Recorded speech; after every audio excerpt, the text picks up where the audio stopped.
Good afternoon students, class 8 exercise 2.4। हमने कल 4 question कर लिए थे। आज हम क्वेश्चन नंबर 5 करेंगे।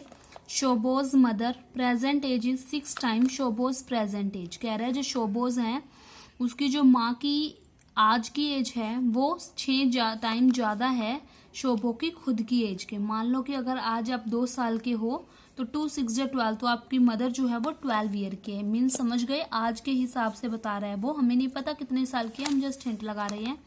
शोबोज age 5 year from now. Shobo की एज जब आज से 5 साल हो जाएगी, will be 1/3 of his mother's present age. तो उसकी माँ की एज का वो क्या बन जाएगी? 1/3, यानी 6 टाइम से 1/3 बन जाएगी।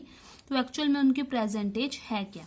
तो क्वेश्चन नंबर 5 को शुरू करने के लिए मैंने पहले लेट कर लिया कि शोबोज की प्रेजेंट एज कितनी है, x। कह रहा है उसकी मदर की कितनी है प्रेजेंट एज, 6 टाइम ज्यादा, तो 6 × x यानी कि 6x। आगे कह रहा है कि शोबो की एज 5 साल फ्रॉम नाउ। शोबो की जो एज होगी 5 ईयर फ्रॉम नाउ, यानी आज से 5 साल बाद, तो 5 ईयर आफ्टर 5 ईयर, क्योंकि नाउ का मतलब होता है आज से आगे। अब आज अगर आप 2 साल की हो तो 5 साल बाद कितने हो जाओगे? 7 साल के। तो आफ्टर 5 ईयर उसकी एज कितनी हो जाएगी? x + 5।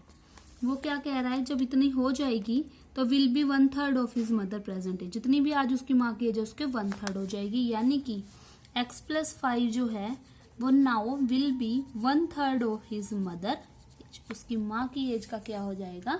1/3।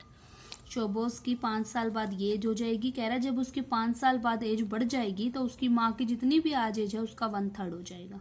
कट करते हैं, 3 × 1 = 3, 3 × 2 = 6, तो वैल्यू कितनी बन गई? 2x। यहाँ ये x प्लस का उस साइड जाकर किसका हो जाएगा? माइनस का, तो 2x - x। 2x में से x गया x, तो x की वैल्यू कितनी आ गई? 5। अगर x 5 है तो शोबोज की प्रेजेंट एज कितनी हो गई? 5 ईयर की हो गई। और शोबोज की मदर की कितनी हो गई? 6 × 5 यानी 30 ईयर्स। ये दोनों लाइन आपको नीचे दोबारा से लिख के यहाँ लिखनी है। मैंने अपने स्पेस कम होने की वजह से यहीं लिख दिया।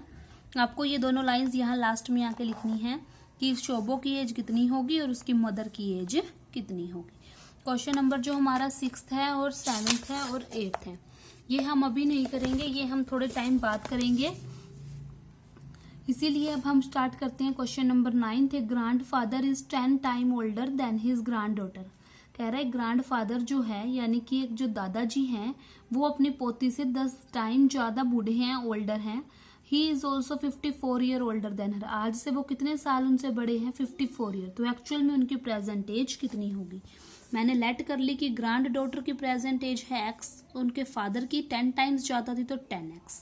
क्लियर है? आगे वो कह रहे हैं कि आज से उनकी एज कितनी हो जाएगी? 54 ईयर ओल्डर देन हर, यानी कि x के अंदर जब हम 54 ऐड कर देंगे तो वो किसकी एज के इक्वल हो जाएगा? उनके ग्रैंडफादर की एज के। क्लियर है? x हमारा उस साइड जाकर किसका हो जाएगा? माइनस का, तो 10x - x यानी 9x। 9 की टेबल पे 54 को हम कट कर देंगे कि जो हमारा 54 है वो कितने पे आएगा? 9 × 6 = 54, तो 6 ईयर आ गई किसकी वैल्यू? x की। यानी कि जो ग्रैंड डॉटर है उसकी प्रेजेंट एज कितनी हो गई? 6 ईयर्स हो गई। अगर ग्रैंड डॉटर की एज 6 ईयर है तो फादर की कितनी हो जाएगी? दादाजी की कितनी हो जाएगी? 10 × 6। ग्रैंड फादर की कितनी हो जाएगी? 10 × 6 यानी 60 ईयर। यानी आज उस बेटी की एज है, डॉटर की पोती की एज है 6 साल, तो उसके दादाजी की एज कितनी है? 60 ईयर। हमने ये क्वेश्चन सॉल्व कर लिया। नेक्स्ट क्वेश्चन है, अमन की एज 3 टाइम्स उसके सन की एज से है। 10 साल पहले वो 5 टाइम था उसकी बेटे की एज की। अब 3 टाइम है, कह रहा हूँ 5 साल पहले, 10 साल पहले 5 साल पीछे था। अमन की खुद की एज हमने लेट कर ली x है, तो अमन के बेटे की एज हमने लेट कर ली कि x है, तो अमन की एज कितनी हो जाएगी? 3x।